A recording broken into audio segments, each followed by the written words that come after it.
Queridos amigos, bem-vindos a mais um episódio do podcast Vozes da Lei.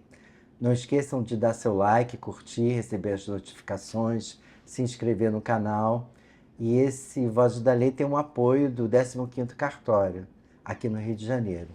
Hoje nós vamos conversar com a Rafaela Carvalho, uma advogada que há mais de 10 anos trabalha na Cyrela, uma das grandes mulheres empreendedoras e que conhece de fato o mercado imobiliário e suas questões legais. Bem-vinda, Rafaela, tudo bem com você? Tudo bem, prazer estar aqui, obrigada pelo convite. Imagina, já estava tentando isso já há algum tempo. Você é uma pessoa muito interessante em todos os aspectos, uma carioca que desenvolve um trabalho muito importante agora nesse mercado imobiliário que está cada vez mais efervescente, né? No Rio, em São Paulo, você se divide, pelo que eu sei, na Sim. ponte aérea para lá e para cá. E eu gostaria de saber como é que foi a sua formação, como é que você chegou ao direito e depois ao ramo, vamos dizer assim, ao direito imobiliário. Ah, legal. Bom, falar sobre como cheguei até aqui é falar um pouco sobre a minha história familiar, né, também, né? Acho que certamente tive uma influência muito forte da minha avó materna, porque a minha avó materna era advogada. Então eu de criança, né, olhava para o trabalho dela e achava interessante. A minha avó era uma mulher super exótica, forte, e eu me inspirava muito nela, né? E acabei me interessando também, obviamente, na escola, pelos temas relacionados às questões de humanas. Apesar de que eu tinha um sonho de ser diplomata, né? Então, eu acabei fazendo faculdade de Direito, inspirada pela minha avó, mas fiz ao mesmo tempo também o curso de Relações Internacionais, porque o meu objetivo era, quem sabe, um dia trabalhar com isso, com política internacional. Mas ao longo da faculdade, eu acabei me apaixonando, né, pela advocacia, especialmente a advocacia contenciosa, né, que foi o início da minha carreira mais nesse lado, né, e foi assim que eu fui parar na faculdade de Direito. Acho que assim, a grande resposta é uma inspiração na minha avó, realmente. E depois que você chegou na faculdade, você viu outras mulheres que foram referências para você? Ou e como você descobriu o direito imobiliário diante de tantas outras possibilidades? Como eu te falei no início, eu comecei com contencioso, trabalhando em escritório, né, de advocacia. E o direito imobiliário, ele foi assim. Eu acho que o direito imobiliário me escolheu um pouco, sabe? Porque eu trabalhava com causas de contencioso estratégico, de diversos tipos, é, bastante focado em contencioso administrativo. Mas teve uma oportunidade no escritório que eu trabalhava, né, o escritório do Sérgio Sveiter, do Flávio Sveiter, de uma causa imobiliária. Eles perguntaram se eu tinha interesse em estudar o caso. Acabei gostando muito, eles também gostaram do trabalho que eu fiz, e aí eu comecei a trabalhar atendendo empresas do mercado imobiliário, entre elas a RJZ Cyrela, que era uma dos clientes do escritório, e assim que eu acabei construindo a minha relação com a empresa, né? Mas voltando para minha avó, tem uma coincidência grande, porque minha avó era advogada de direito imobiliário. Olha, Ela foi advogada de empresa, na verdade. Ela trabalhou no BNH, e aí acabou se envolvendo com esse setor de direito imobiliário. Só que eu não busquei isso, né? Não foi uma coisa que eu procurei. Mas no final eu acabei seguindo os passos da minha avó realmente, porque a última posição que a minha avó teve foi de diretora jurídica de uma empresa de construção civil. como é o nome da sua avó? Laura Mendanha, Sardinha. Que bacana. E ela não chegou a me ver, né, assim, tá sendo executiva no mercado imobiliário. Então, mas certamente Tá vendo? tá vendo. Me diz uma coisa, quais são os maiores desafios que você enfrentou durante esses 10 anos de Cirela? Na verdade, estou na empresa desde 2006, né? Bem Então, eu já mais, vou é. fazer quase 20 anos daqui É. a pouco. Assim, é curioso, porque eu sou uma pessoa muito dinâmica, eu sou curiosa, eu gosto de estudar coisas diferentes, eu adoro desafio. E como uma pessoa que tem essas características fica por quase 20 anos hoje em dia numa mesma empresa, né? Às vezes me perguntam isso. Mas eu sinto que na Cyrela, desde a RJZ Cyrela, na verdade, quando eu entrei na empresa, foi na regional do Rio de Janeiro, né, na RJZ Cyrela, eu sempre tive muita oportunidade de fazer coisas diferentes, de aprender coisas diferentes, e fui fazendo uma carreira um pouco nesse sentido. Então, eu não fiquei só como advogada na empresa, né? Além do jurídico, por exemplo, quando eu estava na Regional do Rio, eu também liderei a área de clientes, de atendimento ao cliente, eu liderei um pedaço da operação financeira, chegou um momento que eu cheguei a atuar com a área de pessoas. Então, eu sempre fui aprendendo muita coisa sobre a empresa, de áreas diferentes, e isso, para mim, sempre foi o grande desafio, né? Foi eu poder aprender sobre um setor diferente e como o que eu já tinha de conhecimento das áreas que eu vinha, eu poderia gerar algum tipo de valor naquela área, entregar uma coisa que aquelas pessoas talvez ali não estivessem enxergando. Então, para mim, o grande desafio é olhar para o potencial humano, né? Aproveitar o que aquele time tem, porque, obviamente, quando eu fui liderar a área de pessoas, eu tinha ali profissionais que entendiam muito mais da área do que eu. Mesma coisa relacionamento com cliente, mesma coisa financeiro. Mas eu tinha a cultura da empresa, né? Eu conseguia ter essa visão do resultado que a empresa como um todo precisava entregar. Então, acho que esse era o grande desafio, extrair o melhor de cada pessoa. E me fala uma coisa, qual que você acha seja a diferença do departamento jurídico da Cyrela para outros departamentos jurídicos de outras construtoras? Porque essa curiosidade que você falou me mostrou uma coisa muito assim pessoal sua, né? Porque você que se joga nos desafios, vamos dizer assim. Mas isso tem que ter um respaldo. O que que a empresa entrega assim para você? A Cyrela é uma companhia que tem uma cultura muito forte, né? Assim, desde os valores da família Horn, que é a família que fundou a empresa há mais de 60 anos, e o que hoje a gente vê no dia a dia, inclusive, né, da sucessão dos novos líderes da companhia. E essa vontade de inovar, de fazer diferente, de buscar excelência, isso eu acho que acaba sendo um pouco esse fio condutor, né? Que eu consegui ao longo da minha carreira ir experimentando em áreas diferentes.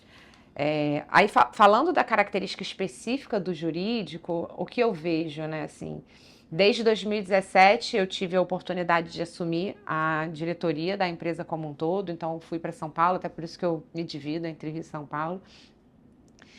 E o departamento jurídico da Cyrela, desde então, a gente conseguiu realizar muitas coisas nessa frente de inovação. Então, acho que se você respondendo a sua pergunta, o que tem de diferente, eu acho que uma característica muito forte que o jurídico da Cyrela tem, sem dúvida, é ser um jurídico inovador.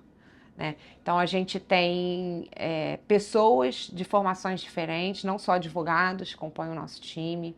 A gente busca muito forte usar ferramentas de design para a gente aprimorar os nossos produtos, as nossas entregas. E eu digo assim, tanto desde design thinking, para a gente pensar soluções, né, para o nosso planejamento, ou soluções para problemas que a gente encontra no dia a dia, até soluções de design de informação mesmo, né? Então, a gente construir documentos que sejam visualmente mais interessantes para as pessoas que vão ter que ler e extrair informação e conhecimentos dali. Desenho de processo, né? De fluxo de processo para que a gente consiga ter mais eficiência. Automação, hoje em dia a gente já usa muita coisa de IA também nos nossos trabalhos. Então, acho que uma característica forte que o nosso jurídico tem, sem dúvida, é essa veia empreendedora e inovadora. Essa você acha que considera que é a qualidade assim essencial na gestão do departamento jurídico da Cyrela? Essas questões de inovação? Acho que isso é uma característica forte que nos diferencia, né? Mas eu acho que o que é muito forte na empresa como um todo são os valores, né, de princípios, de integridade, fazer o certo do jeito certo. Então, isso para mim, eu acho que está, se a gente for botar uma hierarquia de valores, assim, quando a gente pensa o departamento jurídico como um guardião, né, dos valores da companhia, eu acho que essa parte dos princípios é o que é primordial. Eu acho que a inovação ela vem como um motor de aumentar a nossa capacidade de gerar resultado e de influenciar o trabalho não só de quem está dentro da própria equipe, mas também das outras equipes e dos nossos fornecedores, das pessoas com quem a gente interage para fora da empresa. Então, acho que a coluna central seriam os princípios, na minha opinião. Uma pergunta aqui: como você integra as áreas do compliance, privacidade e sustentabilidade, que hoje é muito importante, né? Todas as empresas estão voltadas para isso, no trabalho jurídico da Cyrela? Como é que faz essa ponte? Na verdade, assim, a gente acho que parecido com a jornada que eu falei lá do início da minha carreira, né, quando eu estava na RJZ, que eu fui absorvendo responsabilidades de outras áreas, acho que isso acabou acontecendo também com a diretoria, né, o jurídico corporativo. Então, foi um caminho de evolução natural, de implementar o compliance, né, lá em 2012, quando veio a lei anticorrupção e veio um movimento regulatório forte para que empresas, especialmente empresas, né, de capital aberto, como é o caso da Cyrela, implementarem, né, criarem uma política de integridade, um programa de integridade. Então, foi natural que a gente fosse desenvolvendo essa área. Mesma coisa quando veio a Lei, né, Geral de Proteção de Dados no Brasil. Então, quando ela veio, a gente acabou abraçando aí essa tarefa de fazer todo o mapeamento, construir o ROPA, construir as políticas necessárias para a governança desses dados dentro da empresa. Então, acho que a forma como o trabalho e a equipe foi crescendo, muito diante dos desafios que iam aparecendo e a gente acho que uma característica muito forte que eu tenho e acabo que o meu time é construído muito também de forma a abraçar essas habilidades é essa capacidade de estruturar um processo para atender uma nova norma. Acho que tem um pouco desse conhecimento técnico jurídico, né, de conseguir acompanhar o que está mudando na legislação, no ambiente regulatório e entender o que daquilo impacta dentro da empresa. Aí um passo seguinte, que acabou sendo um pouco natural, foi de implementar, né, fazer esse processo de implementação, de criar novos processos, novas políticas e a operação para atender essa nova norma. Então, acho que foi isso que foi trazendo para a gente a responsabilidade desses temas. Mas dentro da Cyrela a gente trabalha muito com o conceito de inteligência coletiva, né? Então, apesar de eu ter dentro da minha área a responsabilidade pela gestão direta desses temas, a gente não faz nada disso sozinho, né? Então, dentro de gestão de riscos e compliance, a gente se enxerga muito como uma ferramenta para que as outras áreas consigam ter a gestão dos seus riscos de forma estruturada, consigam atuar em compliance com as normas exigidas e com os níveis, né, também éticos que a empresa Alcança, né? impõe, quer alcançar. Mesma coisa a privacidade, né? Então, assim, não é a gente que vai estar diretamente ligado em todos os processos que foram mapeados que de alguma forma tratam dados, mas a gente vai dar todo o suporte de estrutura para que as áreas consigam fazer esse tratamento da melhor forma possível. Me fala uma coisa: o setor imobiliário tem passado por muitas modificações, né? Principalmente nas questões urbanas e de diferentes movimentos, né? Uma hora aí é uma tendência, outra hora chega outra, e de acordo com as cidades vão isso se modificando no cenário. Você já tem 20 anos, você já viu essas questões aparecerem muito. Como é que você vê esse impacto dessas transformações no campo jurídico? Existe um acompanhamento o tempo inteiro?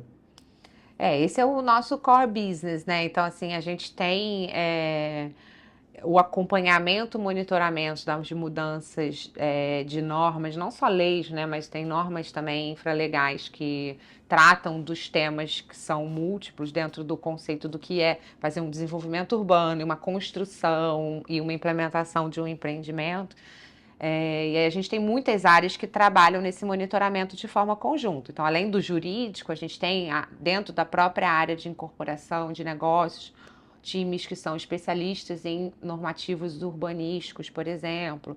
Dentro da engenharia, a gente tem um time especialista em parte de código de normas de obras. Então, esse é um monitoramento que é contínuo. Agora, para além dessa questão de monitorar, né, o que está vindo de exigência legal ou normativa, existe um olhar também para tendências, né, que eu acho que é um pouco do que você trouxe no início da sua fala. Eu acho que esse é um desafio grande, né, para o setor, de tentar entender como vai ser o morar, como vai ser o ocupar espaços de trabalho corporativos, os multiusos, né? Existe um debate muito grande no mundo inteiro com relação a você criar empreendimentos que sejam novas centralidades, até para resolver a questão da qualidade de vida e mobilidade, especialmente em cidades maiores, né? Então, acho que tem essas duas lentes, né? Tem a lente de olhar as oportunidades, ver as tendências, o que a gente pode, de fato, trazer para os nossos produtos, e isso a Cyrela sempre foi muito referência, né? De tentar buscar trazer sempre projetos muito inovadores. E tem esse outro olhar de você estar atendendo o que a legislação vai exigir de você, até porque o nosso ciclo é longo, né? Entre comprar um terreno, construir e entregar, a gente precisa estar sempre acompanhando aí e monitorando todas as alterações. Saindo um pouco assim dessa questão, vamos dizer assim, da empresa, indo para uma questão mais da cidadania, como é que você enxerga aqui o nosso centro da cidade, no Rio de Janeiro? O que você, esse plano piloto, essa questão de transformar o centro num lugar mais residencial, como você vê isso? Olha, eu acho que esse é um tema que ele como você falou, né? Para além do olhar de negócio, ele é um tema que, para todo carioca, ele é instigante, né? Porque a gente tem um centro da cidade que historicamente é muito representativo, né? Até porque fomos capital da República, né? Então tem esse lado cultural que é relevante de como a gente valorizar isso. Eu acho que o centro do Rio ele tem também um papel de ser uma porta de entrada para a gente voltar a fomentar o turismo, que é super importante para a economia da nossa cidade. E ele tem desafios gigantescos do ponto de vista da viabilidade de você, de fato, fazer essa transformação, né? Porque o centro da cidade, durante muitos anos, ele, do ponto de vista normativo, ele não podia ser residencial, então existia uma restrição normativa para que você fizesse isso. A forma como foi feito o planejamento urbano aqui era setorial, de você de fato ter o centro como um local somente para instituições, empresas e etc. Mas que acabou sofrendo muito com o esvaziamento. Então, assim, a capital foi para Brasília, as empresas também foram ou saindo do Rio, ou mesmo no Rio, indo para outros bairros, né, até por conta da questão da qualidade de vida e da mobilidade. E o centro do Rio ficou esvaziado, né? Então precisa de fato ser repensado e acho que vai ter que ter. A gente estava até conversando sobre isso outro dia, várias pessoas, outros empresários, representantes também da prefeitura. Assim, acho que vai precisar ter um trabalho de cooperação mesmo, né, para se buscar soluções. Porque não é só a questão da norma urbanística ou de você criar operações também nesse sentido. Vai precisar ter toda uma inteligência de você trazer. Para trazer família, você tem que trazer hospital, você tem que trazer escola, você tem que trazer espaços de convivência, né? Então, vai ter que ter realmente um trabalho, acho que, de cooperação mais ampla nesse sentido. Do nosso lado, aí falando um pouco do negócio, A gente está bem empolgado com as possibilidades que essa revitalização do centro podem trazer. Inclusive, a gente vai ter agora, esse ano, um lançamento super especial ali do lado do aeroporto, em frente ao prédio da OAB. E vai ser um prédio com unidades pequenas, mas residenciais e com foco tanto para pessoas que queiram investir para alugar, tanto long stay quanto short stay. A gente vai oferecer uma startup nossa que opera, né, faz toda a administração para o investidor que quiser investir nessas unidades pequenas, para fazer essa operação de renda para ele. E acho que e vai ter muito design, né? Pertinho da orla, então acho que assim, é por aí, né? Acho que trazer projetos que tragam modernidade, design e atratividade, a gente vai começar a viabilizar essa revitalização. Você faz parte de comissões como a Abrainc, a OAB Rio de Janeiro, a Ibradim. Como esse envolvimento impacta a sua atuação na Cyrela e contribui para a sua carreira?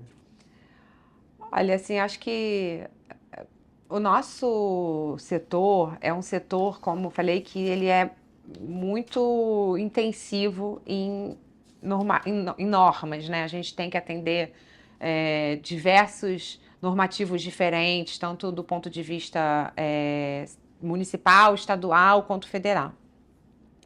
E a Cyrela, até por conta da forma como a gente enxerga as questões de compliance, etc., a gente optou por fazer um RELGOV através de instituições. Então, a participação nossa nessas instituições setoriais é porque a gente acredita que o que for bom para a gente vai ser bom para o setor, né? E o que for bom para o setor vai ser bom para a gente. Então, a gente acha que tem muito mais poder, né, em pensar as soluções para essas negociações, tanto com as esferas do judiciário, ou do executivo, ou do legislativo, de forma coletiva do que individual. Então, eu acho que ajuda muito, eu acho que eu posso contribuir com o que eu conheço do nosso negócio e também, obviamente, eu acabo aprendendo muito com os meus colegas, com quem eu divido, né, essas comissões, e o que eu aprendo eu trago também para dentro da empresa. Você tem uma visão assim dos principais centros urbanos de uma maneira muito empresarial e pessoal. Você enxerga muito bem o plano, né? Como é que as questões são desenvolvidas, principalmente essas questões que você fala normativas. Você acha que a tendência assim mais para frente são as pequenas cidades terem um investimento maior dessas grandes corporações imobiliárias? Você sente isso ou você acha que esses desenvolvimentos ainda estão um pouco distantes desses grandes centros? Não, uma coisa que é muito interessante no nosso setor é que, assim, se você olha mesmo para as grandes empresas, quando você olha o market share delas, seja não só nacional, mesmo estadual, a gente não tem uma empresa que tenha uma fatia gigante do mercado. Porque é um mercado muito pulverizado, justamente porque a operação local, ela precisa ter um conhecimento e uma intensidade de trabalho, mão de obra local muito grande. Então, o que a gente tem hoje, na verdade, são empresas locais muito fortes. A gente tem, nas cidades menores, incorporadoras super tradicionais, também de 60 anos, assim como a Cyrela, e que operam naquela região, né? Então, acho que acaba acontecendo muito isso no nosso setor, né? A gente tem empresas locais que às vezes o público no geral não conhece, mas se você for conversar com o público daquela região, eles conhecem, são empresas muito, muito fortes, tradicionais ali. Eu até estava falando isso porque eu tive uma experiência agora de visitar Curitiba esse ano umas 3, 4 vezes e vi que havia empresas lá dentro da cidade de 60 anos e que dominavam o mercado lá. Então, mas que estavam felizes só de estarem ali. É isso. Qual conselhos que você dá hoje assim para um jovem advogado que deseja seguir uma carreira no setor imobiliário? Olha, eu acho que, assim, eu vou ampliar um pouquinho para empresas em geral e depois eu falo do nosso mercado especificamente. Tá. Eu acho que, assim, a visão do advogado corporativo, como eu já vivi os dois mundos, né? Vivi o mundo de escritório e hoje vivo o mundo de ser advogado de empresa. A grande diferença é que quando você está numa empresa, você está dentro de um negócio. E eu acho que você precisa ser uma pessoa que gosta de negócio, gosta de business, gosta de entender como você estrutura uma operação ou um projeto do início ao fim e ter muita clareza que você ali é uma peça daquele quebra-cabeça e você está ali para ajudar o todo. Porque se o advogado entra dentro de uma empresa com uma cabeça muito de só se preocupar em analisar o direito, né? Assim, vou analisar do ponto de vista legal, ou jurisprudencial, ou doutrinário esse contrato. Eu brinco, pode ser assim, uma procuração, o documento mais simples que for. Se você ficar focado só no direito, você vai agregar pouco. Então, assim, se permita querer ter essa curiosidade de conhecer o seu negócio, entender o impacto de quando você aprova ou não aprova um contrato, ou uma cláusula que você aceita ou não aceita colocar naquele contrato, qual que vai ser o impacto na prática, no negócio da empresa que você trabalha, né? Eu acho que é bem diferente quando você está em escritório e você está em empresa, é isso, porque na empresa você está mergulhado no negócio. E aí você acaba tendo necessidade de conhecer mais coisas, né? De ser um pouco mais multidisciplinar. Me fala uma coisa, quais são as perspectivas? A gente já falou um pouco isso, mas é importante ver as perspectivas do mercado imobiliário no futuro, assim, daqui a, vamos lá, 20 anos. Como é que você enxerga isso? Tá, aí eu vou juntar com um pouco da conclusão da resposta anterior também, assim, o advogado que está numa empresa que trabalha no mercado imobiliário, ele precisa entender do negócio da empresa dele e precisa entender de direito imobiliário. Só que o direito imobiliário ele está em grande transformação, né, em constante transformação, e eu acho que essa tendência de pensar como não só as mudanças regulatórias, assim, vamos dizer, de exigência com relação à compliance, à sustentabilidade, podem impactar na sua visão do direito e como você traz soluções para isso, para dentro da sua empresa. Mas também pensar em novas soluções. Há 2 anos atrás, a gente estava com um projeto pensando em será que faz sentido a gente tokenizar o empreendimento imobiliário e vender tokens ao invés de unidades imobiliárias? Isso, por exemplo, é uma discussão. Aí teve um tempo atrás que estava na moda do metaverso, aí começaram a fazer apartamentos no metaverso, né? Assim, bom, será que alguém vai comprar apartamento no metaverso? Bom, não sei. Qual a implicância jurídica, né? Que aí você começa a ter que entrar no mundo, mergulhar no mundo de PI, né? Propriedade intelectual, que não é uma coisa que era tão relevante quando eu estava vendendo apartamento de tijolo, mas quando eu começo a vender um apartamento no mundo virtual, passa a ser relevante. Então, você precisa estar atento a essas tendências, mesmo que seja somente para você ajudar a estudar e entender que não faz sentido, ou faz sentido e como que a gente viabiliza, né? Então, precisa estar sempre com essa visão de olhar para outros mercados, outros negócios, porque às vezes você consegue achar uma solução que não é óbvia, mas que você consegue adaptar e aplicar para o desafio que você tem na frente, entendeu? Então, eu acho que o morar, essa discussão das novas gerações, por exemplo, esse empreendimento que eu acabei de dar o exemplo que a gente vai lançar, e eu tenho certeza que vai ser um sucesso, são de unidades pequenas, de 25 a 33 metros, eu acho. Há alguns anos atrás, se a gente andar algumas gerações para trás, eu acho que era impensável você comprar um apartamento residencial de 25 metros. Mas hoje, com a tendência da nova forma de viver e de morar dos jovens, e essa necessidade de você ter mais flexibilidade, ter mais áreas de convivência que sejam compartilhadas e as áreas privativas podem, então, ser menores, é uma tendência. E você precisa estar adaptado, tanto do ponto de vista do produto, do design, dos nossos arquitetos, nosso time de arquitetos e projetistas, mas também no jurídico, né? Assim, como que eu vou regrar essa governança desse novo condomínio que tem tantas áreas de convivência coletiva? Ele é diferente de uma convenção de condomínio de um prédio que só tinha portaria, né? Então, acho que você, advogado, ele tem muito a contribuir para apoiar essa inovação dos negócios, sabe? Bom, para finalizar a nossa conversa, eu queria saber o que você, assim, uma experiência que você tenha tido que tenha modificado, assim, seu olhar para todas essas questões que a gente conversou. Experiência. É.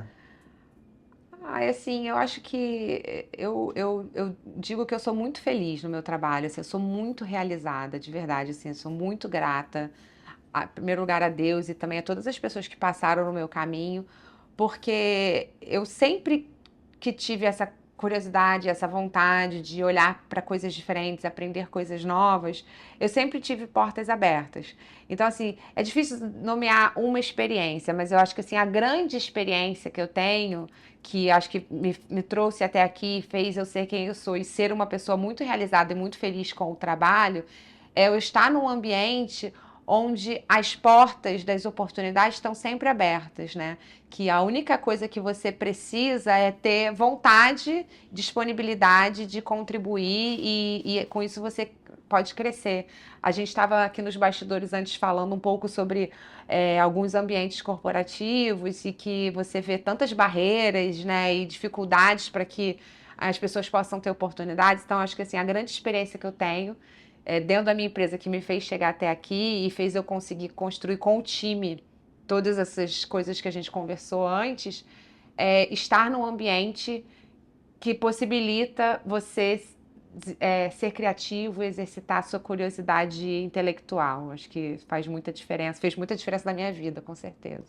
E me diz uma coisa, nesse ambiente do direito imobiliário, você acha que existe muito espaço para a mulher? Olha, o meu Ou tem time obstáculos? é Como é o que você meu time é acha? majoritariamente feminino, né? Mas assim, o mercado imobiliário, eu acho que o mercado corporativo como um todo ainda é um ambiente que tem muito menos mulher do que poderia, né? Eu acho que a gente tem muito talento feminino, que pode ser melhor aproveitado no ambiente corporativo como um todo, né? E existem sim ainda muitas barreiras, muitos tetos de vidro, muitos espaços que as mulheres ainda estão subrepresentadas e que precisa evoluir. No meu time, especialmente, é o time que tem muito mais mulher do que homem. Os meninos até brincam que eles são as cotas. Mas eu acho que assim, não é uma representação perfeita da realidade do mundo corporativo como um todo. A construção civil, especialmente aí se você sai desse ambiente, né, que é muito privilegiado de funcionários de escritório, né, os colarinhos brancos, e a gente vai para a galera de operação mesmo, né, no canteiro de obras, aí é que a gente vê que tem um desafio maior ainda, né, para a inserção da mulher. É, não E isso é preocupante, porque a construção civil no Brasil, ela é a porta de entrada para o emprego formal das pessoas. É a maior porta de entrada para o emprego formal do brasileiro é a construção civil. E essa porta não pode estar fechada para as mulheres, né? Acho que eu já falei essa frase algumas vezes em várias palestras que eu já dei ou conversas sobre o assunto, mas é porque é verdade, né? Então, assim, existe ainda muita oportunidade da gente investir nisso e melhorar muito esse equilíbrio, né, da representatividade das mulheres no mundo do trabalho. Olha, foi um prazer falar com você, Rafaela. Eu adorei, foi o máximo. Espero que vocês tenham gostado, que nossa conversa tenha partido para uma evolução dentro do mundo do direito e principalmente dentro desse mundo que parece que ainda está cheio de barreiras para transpor, mas Rafaela está aí para mostrar que tudo é possível para as mulheres hoje e no futuro. Muito obrigado por vocês terem assistido Vozes da Lei. Não esqueçam de apertar o sininho, clicar no sininho, as notificações, dar seu like. E mais uma vez quero lembrar que o Vozes da Lei tem um apoio do 15º Cartório. E até o nosso próximo episódio. Até. Você gostou?